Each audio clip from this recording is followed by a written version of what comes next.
A paz do Senhor, irmãos. Hoje, mais um vídeo baseado no livro de Neemias e nas lições que esse líder tem para nos ensinar. Hoje nós vamos ler o capítulo 3. Eu quero ler apenas alguns versículos, que o capítulo 3 ele trata do trabalho em equipe, da restauração dos muros de Jerusalém, assim delegando para as equipes as áreas dos muros que seriam restauradas por eles. E o tema desse vídeo é lições sobre um trabalho em equipe, quando um é um número pequeno demais para uma grande obra. E aqui no capítulo 3, eu quero ler alguns trechos que fala da restauração. O versículo 1. Então se dispôs Eliasibe, o sumo sacerdote, com os sacerdotes seus irmãos, e reedificaram a porta das ovelhas. Versículo 3. Os filhos de Racená edificaram a porta do peixe. Versículo 6. Joiada, filho de Pazéia, e Mesulão, filho de Bezodias, repararam a porta velha. Versículo 13. A porta do vale reparou-a Anum, e os moradores de Zanoa edificaram-na e lhe assentaram as portas com seus ferrolhos e trancas, e ainda 1000 côvados de muralha até a porta do monturo. Versículo 14. A porta do monturo reparou-a Malquias, filho de Recabe. Versículo 15. A porta da fonte reparou-a Salum, filho de Cool-Ozé. Lá para o versículo 25, parte B. Reparou Pedaías, filho de Parós. Versículo 26. E os servos do templo que habitavam em Ofel, até defronte da porta das águas, para o oriente e até a torre alta. Versículo 28. Para cima da porta dos cavalos, repararam os sacerdotes, cada um defronte da sua casa. Depois deles, reparou Zadok, filho de Imer, defronte de sua casa, e depois deles Semaías, filho de Secanias, guarda da porta oriental. Versículo 31. Depois dele, reparou Malquias, filho de Ourives, até a casa dos servos do templo e dos mercadores, defronte da porta da guarda, até o eirado da esquina. Entre o eirado da esquina e a porta das ovelhas, repararam os ourives e os mercadores. Então aqui tem várias equipes restaurando as 12 portas no decorrer dos muros de Jerusalém. Uma dessas portas era a porta das ovelhas. E no capítulo 3 de Neemias, ele cita o nome, ele faz questão de citar o nome de cada líder de equipe. E assim eles vão dizendo os nomes das equipes, mas ele faz questão de citar o nome do líder da equipe que ficará responsável por aquela porta, por aquela parte do muro. E nesse mesmo capítulo nós temos um grande ensino sobre trabalho em equipe. E que Deus honra cada esforço daqueles que assumem a responsabilidade de restaurar a parte que lhes cabe. Então, no reino de Deus, há uma parte que cabe a cada um dos seus filhos de restauração. O Senhor entregou na sua mão uma parte que te cabe só a você para a edificação do reino, para a restauração do reino. De versículo em versículo, os nomes de quem trabalhou em cada uma das portas de Jerusalém são descritos. Aqui nesse capítulo 3 fala da porta das ovelhas, a porta do peixe, a porta velha, a porta do vale, a porta do monturo, a porta da fonte, a porta das águas, a porta oriental. E para cada porta é se dado o nome da pessoa que lidera a equipe que irá restaurá-la. E assim, eu acho interessante que eles falam da porta, quando a gente vai falar da porta das águas, fala que reparou e depois reparava as fechaduras, reparava os ferrolhos. Eles fazem questão de dizer tudo que foi reparado naquela região, naquele lugar, naquela porta onde aquela equipe estava destinada a trabalhar. E eu quero falar sobre 3 lições que nós aprendemos nesse capítulo 3 de Neemias. A primeira lição é que cada pessoa possui o seu lugar específico no processo de restauração. Cada pessoa possui o seu lugar específico no processo de restauração da igreja. Cada um precisa encontrar o seu papel e lugar no corpo de Cristo. No capítulo 4 de Neemias, ele diz que a obra é extensa.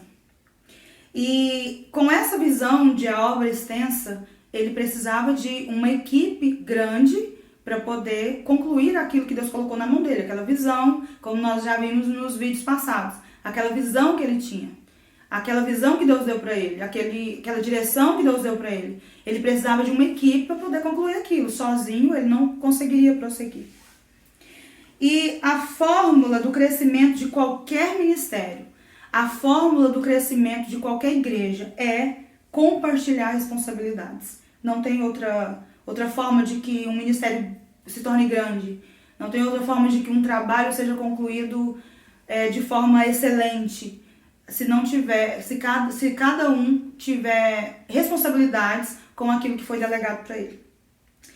E quando o líder deseja fazer tudo sozinho, é um grande problema no reino. Quando aquilo que foi delegado a você, quando você lidera uma visão, lidera algo que Deus colocou na sua mão para desempenhar. Se você quer fazer tudo sozinho, isso traz um grande problema para o reino de Deus. Porque isso pode ser medo ou dificuldade de delegar. E quem tem medo ou dificuldade de delegar nunca chegará ao lugar que poderia chegar se ele contasse com a ajuda de outros. Se ele não tivesse medo de que outros trabalhassem com ele naquela mesma obra, naquela mesma visão, naquele mesmo departamento. Um líder, ele pode ser inseguro, egoísta, orgulhoso, ter medo de delegar autoridade. E quando um líder ele tem medo, quando uma pessoa que desempenha um cargo na igreja, vamos dizer assim, né, não trazendo só para líderes, mas se você desempenha um cargo na igreja e você tem medo de delegar, você pode ser por dois motivos. Por pensar que alguém pode fazer pior que você, por pensar que ninguém está à sua altura de fazer aquilo, de desempenhar aquele papel dentro da igreja, ou desempenhar aquele papel no reino. Você pode pensar que alguém pode fazer pior que você, ou você pode ter medo de alguém faça melhor que você. Essa é a insegurança. Você pode ter medo de alguém fazer pior, ou que faça melhor do que você. Ou que o líder tem medo de que alguém faça aquilo melhor do que ele, então ele não delega. E como eu disse antes, a fórmula do crescimento de qualquer ministério é distribuir responsabilidades, é distribuir funções, é confiar em pessoas que andam com você. Eu acho interessante o versículo 1, vamos reler o versículo 1 do capítulo 3, que diz: Então se dispôs Eliasibe, o sumo sacerdote, com os sacerdotes, seus irmãos, e reedificaram a porta das ovelhas. A primeira porta a ser reedificada foi a porta das ovelhas. Consagraram-na, assentaram-lhe as portas e continuaram a reconstrução. Essa porta das ovelhas, ela tem um significado muito especial. Todas as portas, ela tem um significado. A porta dos peixes tem um significado. A porta do monturo tem um significado, que era a porta onde sai o lixo. A porta dos peixes, ela fala de evangelismo. Então, toda porta, ela tem um significado. A porta das ovelhas era por onde entravam as ovelhas para o sacrifício. Era uma das 12 portas que tinha, a porta das ovelhas era mais estreita, porque só entrava por ali ovelhas. E a porta das ovelhas, ela significa a Jesus. Ele é o Cordeiro de Deus, que tira o pecado do mundo, e ele é a porta. Em João 10, versículo 9, ele diz: Eu sou a porta. E o portão das ovelhas, ou a porta das ovelhas, é o primeiro sinal de uma igreja restaurada. Quando a porta das ovelhas está restaurada numa igreja, para que as ovelhas entrem e encontrem pastagem, a porta é Jesus. E quando a presença de Deus na igreja é tão real, e a porta das ovelhas está restaurada, e essas ovelhas entram, e essas ovelhas encontram pastagem, e essas ovelhas, elas são arrebanhadas, e essas ovelhas são cuidadas, e essas ovelhas se sentem bem no aprisco e não sentem vontade de ir embora, é porque a obra de Deus está crescendo. Nós estamos desempenhando a obra de Deus da melhor forma. Quando há uma entrada aberta para as ovelhas. Jesus é a porta, né? Ele diz em João 10:9. E ele também é o bom pastor. É através dele que entram as ovelhas geradas pelo sangue de Cristo e trazidas pela porta através da experiência de um novo nascimento. É através da porta das ovelhas que elas são atraídas pelo sacrifício de Cristo, que são lavadas e ali tem um novo nascimento. E a igreja do Senhor tem que estar preparada. A porta das ovelhas tem que estar restaurada. Primeira lição que nós aprendemos com Neemias é que cada pessoa precisa entender o seu lugar específico no processo de restauração do reino. E a segunda lição que nós aprendemos com Neemias é o trabalho em equipe. Uma não caminha sem a outra. Eu preciso ter convicção do meu chamado, eu preciso saber o meu lugar no reino e eu preciso desempenhá-lo bem, sem medo. E eu preciso aprender a trabalhar em equipe. É a segunda lição que Neemias nos dá. E eu quero citar aqui uma frase de John Maxwell. John Maxwell ele é um escritor que tem vários livros destinados para líderes, escritos para líderes, para ajudar líderes na obra de Deus. John Maxwell diz: 1 é um número muito pequeno para a grandeza. Ninguém desempenha uma obra sozinho. 1 é um número muito pequeno para a grandeza. E com essa palavra, John Maxwell ele nos lembra de Eclesiastes 4. E eu quero ler lá Eclesiastes 4, do versículo 9 ao versículo 12, que diz: melhor é serem 2 do que 1, porque tem melhor paga do seu trabalho. Porque se caírem, um levanta o companheiro. Ai, porém, do que estiver só, pois caindo não haverá quem o levante. Também se 2 dormirem juntos, eles se aquentarão, mas um só, como se aquentará? Se alguém quiser prevalecer contra um, os 2 lhe resistirão. O cordão de 3 dobras não se rebenta com facilidade. Então, se eu tenho disposição de andar com o meu irmão no ministério, de dividir com o meu irmão o ministério, e ali onde o cordão de 3 dobras ele não se quebra, porque eu quero união com o meu irmão, e Jesus está aqui, porque onde tem 2 ou 3 reunidos no nome dele, ali ele está. Jesus está reunido com esses. Jesus, ele faz questão de estar onde tem 2 ou 3 reunidos no nome dele. E cada um precisa entender o seu papel e, ao mesmo tempo, todos precisam caminhar juntos. Então, a primeira lição e a segunda têm que andar juntas.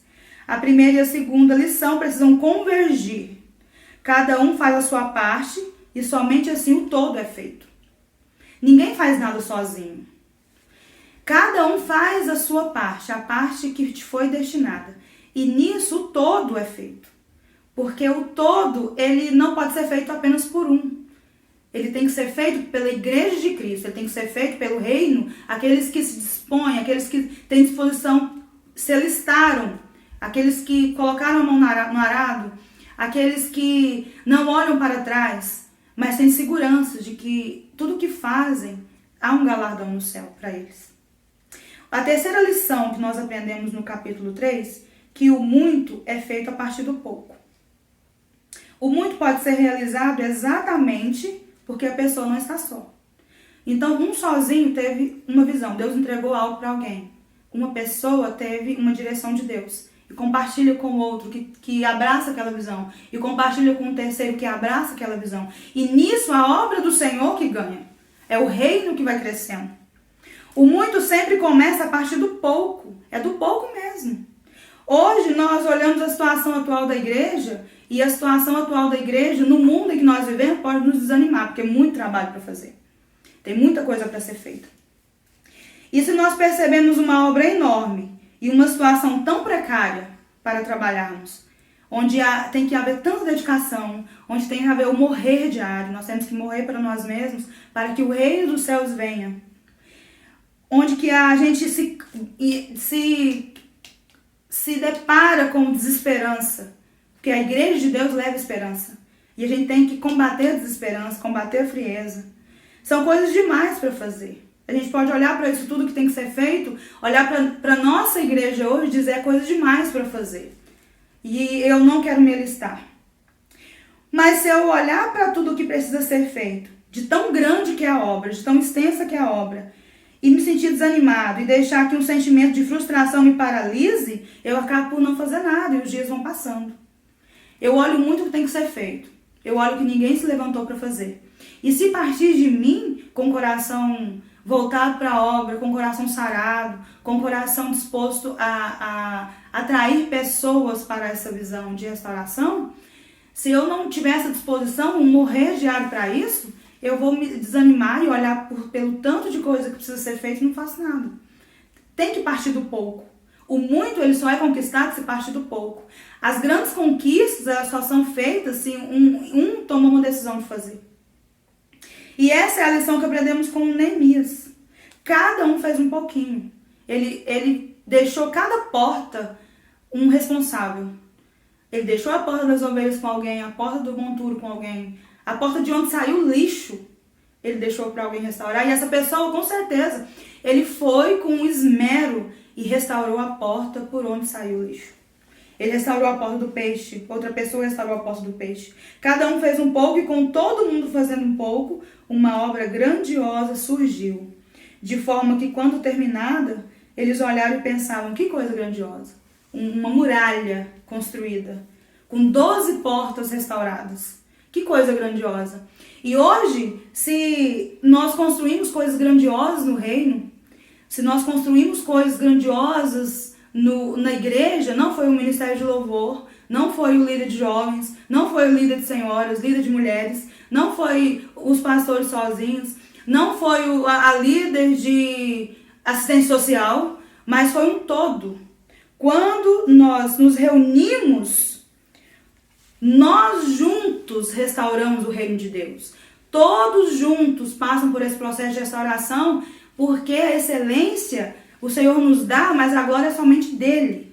Não há ninguém dentro no reino de Deus que faz parte desse reino, que serve a esse reino, que faz parte de uma comunidade que se chama igreja, que tem que trazer glória para si. Mas pelo contrário, são todos uma igreja trabalhando junto, departamentos trabalhando juntos, para que o muro seja edificado e a glória seja do Senhor. E ninguém traz glória para si. O trabalho em equipe continua sendo o melhor modelo para que a obra de Deus cresça. A obra, por maior que pareça, é feita a partir do pouco. A partir do pouco, a partir de tijolo em tijolo, aquela muralha foi reconstruída. E ela foi reconstruída. Tijolo em tijolo, aquela muralha foi restaurada. Quando cada um faz um pouco, a plenitude é alcançada. E o que nós buscamos hoje na igreja? Alcançar a plenitude, alcançar a presença de Deus, alcançar um derramar. É Deus ter misericórdia, abrir as janelas dos céus, rasgar o céu sobre a igreja e a igreja unida em adoração, presenciarmos um mover sobrenatural a qual nós não estamos. Não fomos ainda, onde nós não fomos ainda. Um exemplo que eu quero deixar é da multiplicação dos 5 pães e 2 peixes. Aqui tinha um menino que tinha 5 pães e 2 peixes, e uma multidão para ser alimentada. Se aquele menino tivesse falado assim, não é meu, eu vou ficar com fome, eu não vou disponibilizar isso aqui, não vai dar para todo mundo. Aquela multidão não teria sido alimentada. O pouco que você tem para fazer na obra de Deus, disponibilize para o Senhor. E Ele vai multiplicar a ponto de alcançar pessoas, alcançar uma multidão.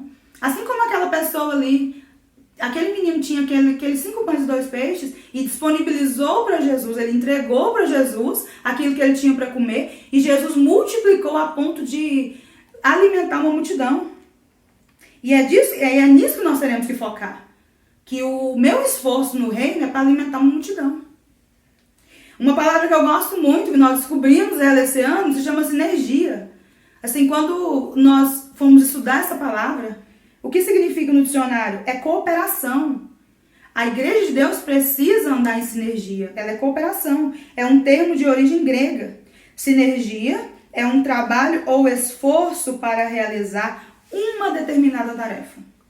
É quando muitas pessoas cooperam, trazendo para a nossa realidade de igreja, reino de Deus. Quando muitos departamentos cooperam juntos para que a obra de Deus seja feita, para que um propósito seja alcançado, para que a glória de Deus seja manifesta e não trazer glória para mim. Sinergia é o momento em que o todo é maior do que a soma das partes. O todo que me interessa, o todo que tem que interessar a mim e é o todo que interessa ao Senhor. Ele não interessa que um fez, Deus vai dar honra a ele, porque Deus dá honra a quem tem honra e nos ensinou isso. Dá honra a quem tem honra, nós temos que fazer isso, trazer isso para a nossa vida. Mas nós temos que pensar no que o que eu faço para o reino, eu tenho que pensar no todo e não pensar que eu estou fazendo. E para concluir esse vídeo, o nosso esforço é multiplicado no trabalho em equipe. E vidas que jamais imaginávamos podem ser alcançadas porque a obra é do Senhor. Somos meros vasos e instrumentos cuja única tarefa é nos disponibilizar, nos alistar, entregar o que podemos fazer e crer que o resto será levantado por Deus. O seu trabalho é muito importante para a obra do Senhor. Deus, ele te chama, porque tem coisa que Deus te entregou que é só você que vai fazer. Mas o todo, a glória dele, quando nós todos nos reunimos com o fim, a única meta, que é alcançar vidas. Nunca somos insignificantes. A nossa parcela traz a glória de Cristo à terra. Cristo se manifesta quando nos reunimos. Sendo nós poucos ou muitos, ali ele está. E a presença dele e não a nossa que faz a grande diferença. Que essa palavra possa ter abençoado seu coração, te edificado e que o Senhor te abençoe e guarde seu coração.